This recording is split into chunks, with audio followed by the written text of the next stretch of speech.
Hello friends, आपल्या शोभास किचनमध्ये खूप खूप स्वागत। आज बनवते आपण पुरी। तर पुरी बनवणार आहे आपण मक्याची। ह्यासाठी मी घेतले इथे एक वाटीभर गव्हाचं पीठ, हे साईडला ठेवते मी।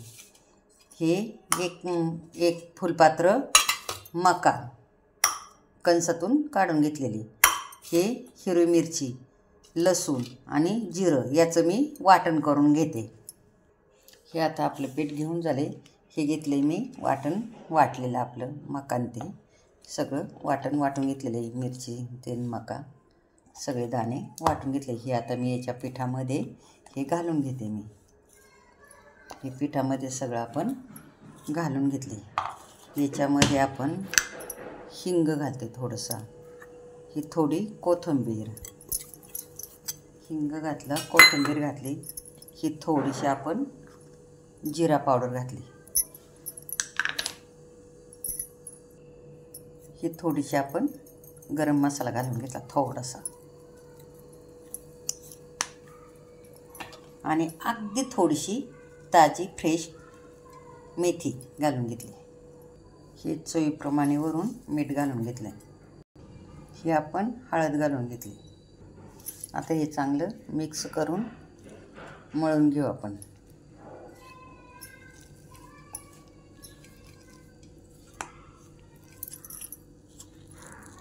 हे चांगलं गव्हाच्या पिठामध्ये हे चांगलं वाटलेलं वाटण आपण चांगलं मिक्स करून घ्यायचं आणि एक गोळा करून घेऊ। याचं चांगलं आता एक गोळा मळून घेऊ। याच्यामध्ये मी दोन तीन चमचे नाश्त्याचे एवढं पाणी घातलं आहे आता मळताना फक्त, आणि त्याच्यातलं बाकीचं पाणी ते पण आहे ना वाटण वाटलेलं मिक्सरमधलंच पाणी होतं, तेच घातले 2-3 चमचे, आणि अजून याच्यात 2-3 चमचे शिल्लक आहे। तर आता हे एवढं पिठाचा आपण गोळा करून घेऊया।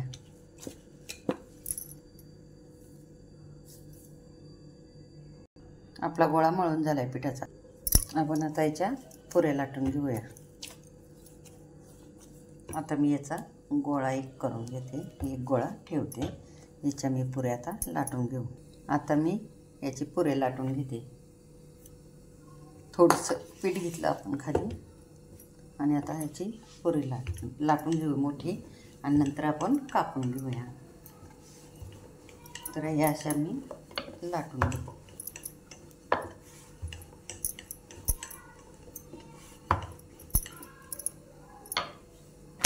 पीठ लावून लाटून घेतलंय मी।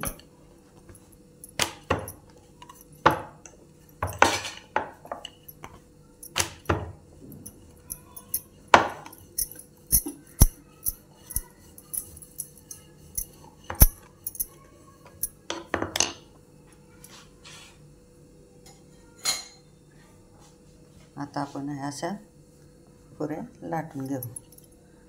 लाटून घेतल्यात आता मी एका ग्लासाच्या साह्याने मी कापून घेते। तुम्ही वाटी घ्या, काही घ्या, त्याने अशा पुऱ्या कापून घ्या। हे पहा, हे अशा कापून घ्या सर्वांनी।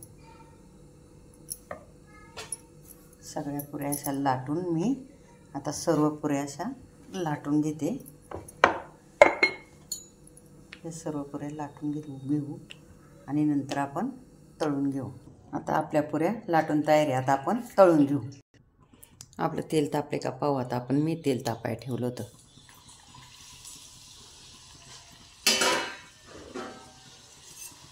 आपलं तेल तापलेलं आहे आता मी पुऱ्या सोडून घेते तेलामध्ये। चला, कर तळायची आपलं करीसाठी हे पुऱ्या तयार झाल्या। आता परवा कर तळायचीच होती, तर चला म्हटलं कॉने मक्याचे दाणे, तर मग म्हटलं चला आता पुऱ्या तरी करून घेऊया। तर त्यामुळं मी मक्याच्या पुऱ्या करून घेतल्यात आता।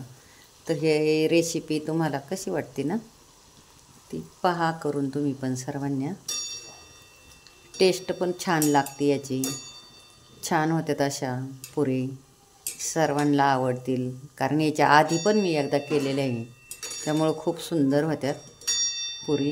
हे पहा कशा फुगतात पण टमाटम, आणि आता ह्या पुऱ्या छानच होतात। ह्या पुऱ्या मी आता सर्व पुऱ्या प्रकारच्या मी आता तुम्हाला या पुऱ्या आहे ना 4-5 प्रकारच्या करून दाखवणार आहे. 2-3 दिवस 3-4 दिवसांनी पुऱ्यांची रेसिपी टाकणारच आहे मी. 4-5 प्रकारच्या पुऱ्या करून घेणार आहे. याच्या आधी मी एक रेसिपी बटाट्याच्या पुरीची दाखवलेली.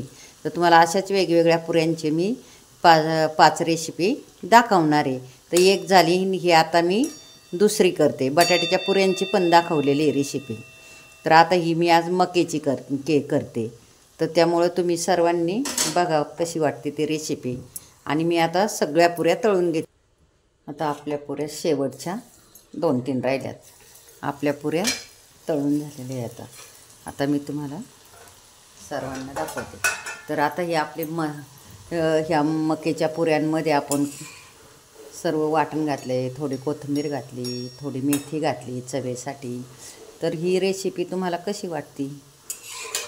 आणि हे आता आपल्या पुऱ्या पण तळून तयार आहे. पुऱ्या तयार आहे. सॉसबरोबर खा, दह्याबरोबर खा, अप्रतिम लागणार पुरी. आणि मी ही दुसऱ्यांदा केलेली पुरी आहे. अशा खूप छान लागतात चवेला. आणि त्याच्यात वाटलं तर तुम्ही दहीसुद्धा थोडंसं करताना घालू शकता. तर तुम्हाला माझी रेसिपी कशी वाटली तर ते मला कमेंटमध्ये सांगा. आवडली तर लाईक, शेअर, सबस्क्राईब करा. पुढे व्हिडिओ पाठवा जरूर. आणि मी आता अशाच तुम्हाला लगोपाठ ह्या पुऱ्यांच्याच रेसिपी 4-5 दाखवणार आहे. एक बटाट्याच्या पुरीची झाली आणि आता ही आपली मकेच्या दाण्याची पुऱ्या तयार आहे. तर तुम्हाला काय वाटते ते मला कमेंटमध्ये सांगा. Bye, thank you.